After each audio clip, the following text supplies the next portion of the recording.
Floor today to discuss the Congressional Review Act resolution that Senator McConnell, the Republican leader, Senator Enzi, the senator from Wyoming, and I have filed to stop a new National Labor Relations Board rule. Last December, the National Labor Relations Board issued a final rule that shortened the time between when pro-union organizers ask an employer for a secret ballot election and when that election actually takes place.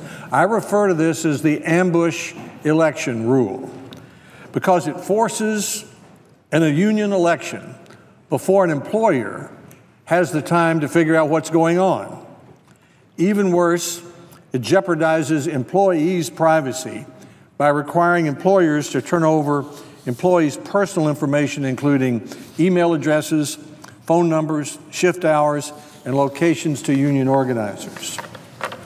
Mr. President, this action of the Labor Relations Board, which increasingly has become a union advocate instead of an umpire of disputes between employees and employers, it's attracted enormous attention across this country.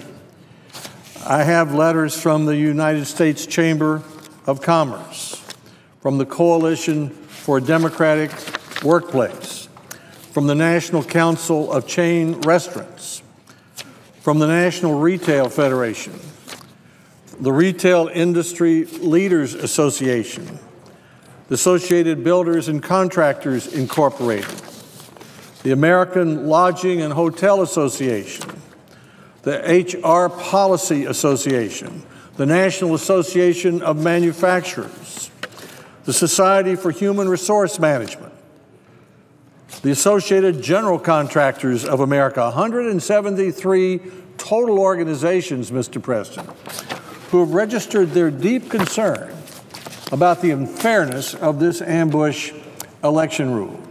And in the time that I have today and that others, I see Senator Enzi is already on the floor. He has for many years fought this battle. We want the American people to understand why the ambush election rule is such a bad idea, why it's so unfair to employers by causing them to be forced to have a union election before they can figure out what's going on. And for the same reason, it's unfair to employees. They have to vote in a union election before they have a chance to hear both sides. Here's how the procedure will work.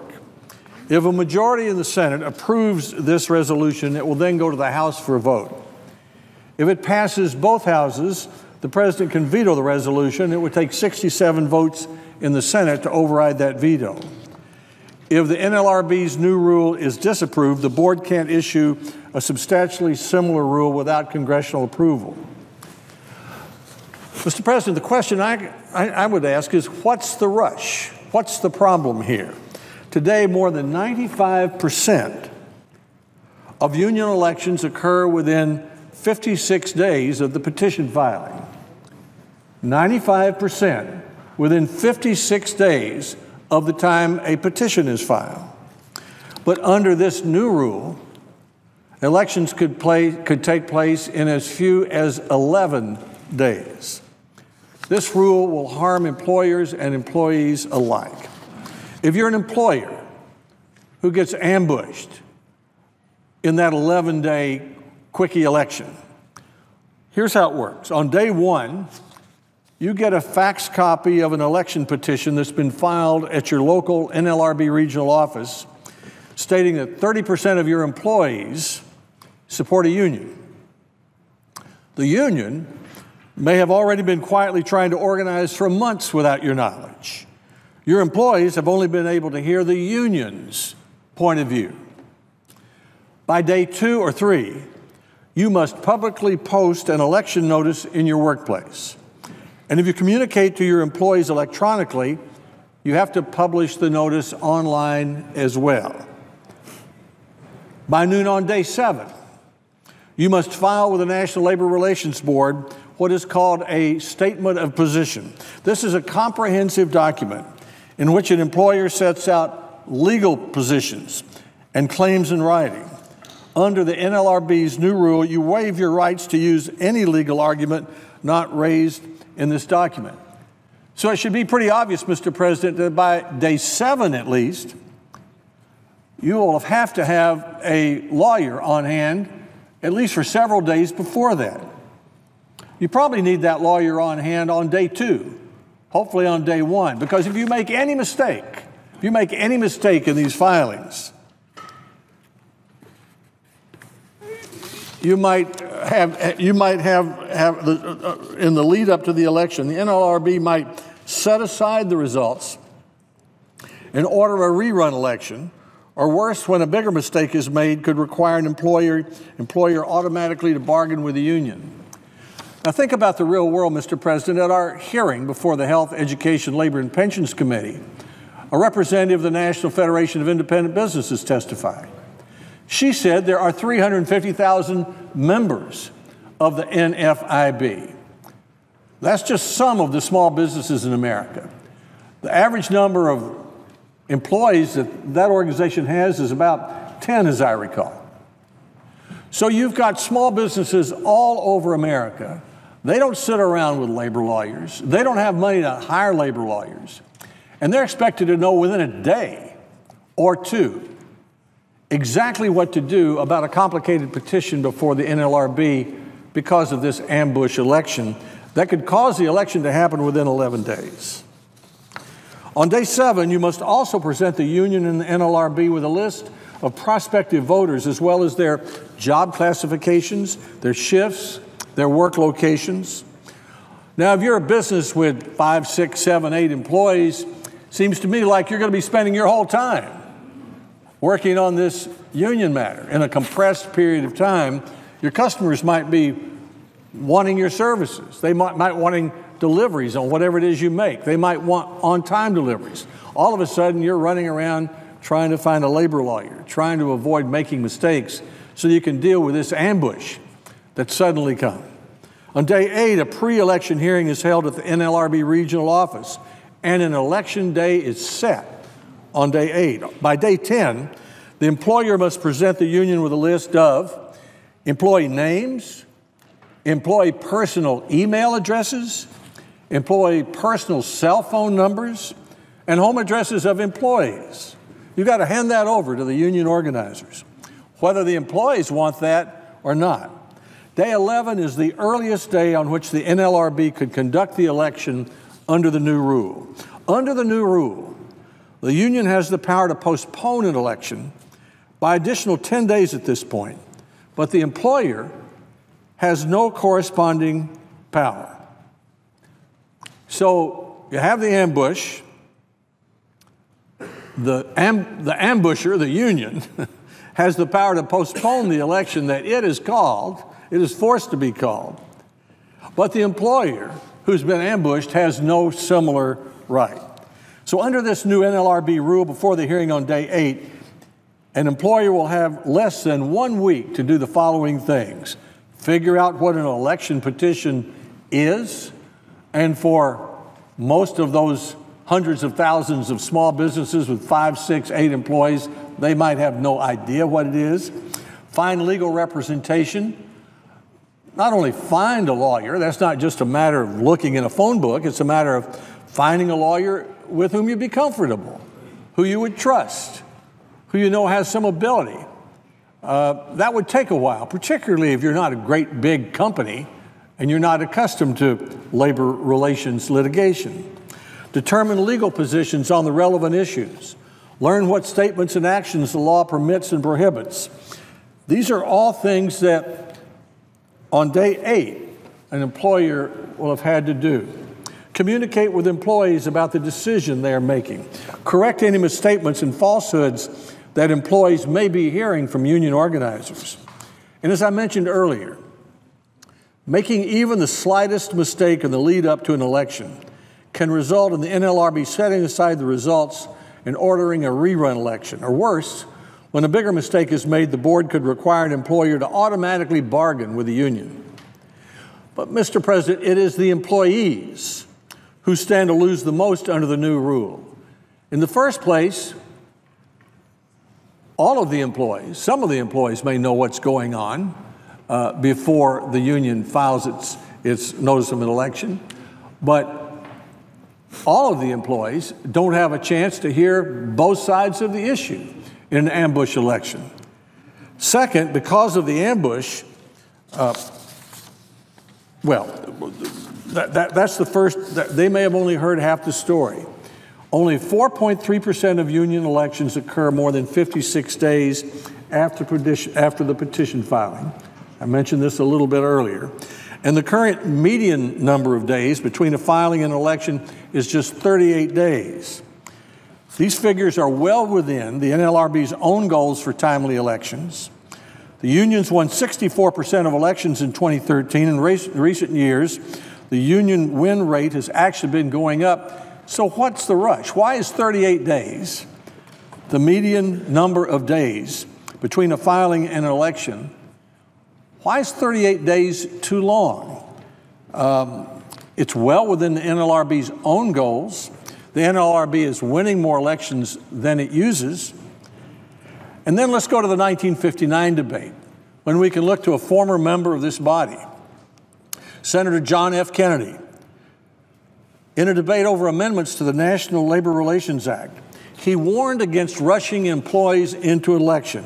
And this is what he said. There should be at least a 30-day interval between the request for an election and the holding of the election in which both parties can present their viewpoints. Senator John F. Kennedy, April 21st, 1959. If Senator Kennedy thought 30 days was approximately right, if 38 days is the mean of what's happened today, if that's within the NLRB's own goals, why the rush? Why the push for an ambush election? Why have an election that can be set in 11 days before employers and employees know what's going on? Mr. President, I might add this. When a workplace is unionized, especially in a state that has no right to work law, employees have dues money taken out of every paycheck, whether they like it or not. They lose the ability to deal directly with their employer to address concerns or ask for a promotion or a raise. Instead, they have to work through the union. Important considerations like which of their employees will be included in the bargaining unit will be no longer determined before the election. As the two dissenting members of the NLRB put it when this rule was decided, employees will be asked to, quote, vote now, understand later. And I would like to emphasize what the employees are losing, rather in addition to the opportunity to fully understand the election before them. They're losing their privacy, Mr. President, because the rule requires employers to hand over employees' personal email addresses, cell phone numbers, shift hours and locations, job classifications, even if the employee has made clear he or she doesn't want to be contacted by union organizers. Now, some on the other side say, well, it's the modern age. We have the internet. We have Google. Let's get modern. I would think because we're in the modern age and privacy is assaulted so much on every side, we'd be even more careful about not just rushing up an election, but saying to the employees who may not have any interest at all in creating a union, that just because a petition is filed by 30% of the employees, that within 11 days, employers have to hand over your personal email address, your cell phone number, your shift hour and location, your job classification, even if you don't want that to happen. Even if you don't want that to happen. This rule appears to be a solution in search of a problem.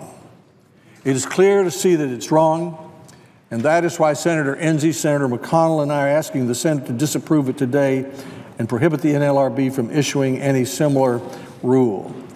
I'll come back on the floor, Mr. President, during our debate time and talk about how this is one part of a process by the current National Labor Relations Board to become even more of an advocate than an umpire. That is the reason that Senator McConnell and I have introduced legislation that would change the National Relations Board back from an advocate to an umpire by doing three things. One is end the partisan advocacy by creating a 6-member board of 3 Republicans and 3 Democrats and a majority will require both sides to find a middle ground. Second, rein in the general counsel. Businesses and unions would be able to challenge complaints filed by the general counsel in federal district court. Number three, encourage timely decisions in two ways. First, either party in a case before the board may appeal to the Federal Court of Appeals if the board fails to reach a decision in their case within 1 year. This rule, this ambush election rule, is part of a general trend that has caused the NLRB to shift dramatically toward union advocacy. And when I come back on the floor, I'll also talk about the joint employer standard and the consideration the NLRB is giving to a decision that would destroy more than 700,000 American businesses called franchises. These are the men and women who operate health clubs, barbershops, auto parts shops, child care centers, neighborhood restaurants, music stores, cleaning services, much more. You combine the attack on franchises with the ambush election rule and the case a couple of years ago about micro-unions so that unions may target even a small unit in a large company. And you see that there's a consistent trend here, an effort by unions and their friends in the NLRB to tip the balance in a way that it was never intended by the creators of the National Labor Relations Act. The National Labor Relations Board is supposed to be an umpire, not an advocate. And if there ever was an example of unfairness and tipping the balance in one direction instead of the other, it would be an ambush elections rule, which allows a union organizers to, within 11 days, ambush a company unsuspecting, force an election before the employer and all of the employees have a sufficient amount of time to figure out what is going on. And in conclusion, I would think that Senator Kennedy's advice would be good advice to follow. A lot has changed since 1959, but fairness hasn't changed, balance hasn't changed, giving everyone a chance to have an opportunity to know what is going on hasn't changed. There's nothing different today than there was then about that. Senator Kennedy thought 30 days was about right. 38 days is the mean today. This ambush election rule would reduce it to 11. That's the wrong thing to do, Mr. President. I hope the majority in the Senate agrees with me on that. I hope the House agrees with us on that. I hope the President will agree with us on that. And if he vetoes it, as he has said today he might, then I hope a majority of both parties will speak up for employers and employees in the United States of America and say no ambush election for us. Thank you, Mr. President. I yield the floor.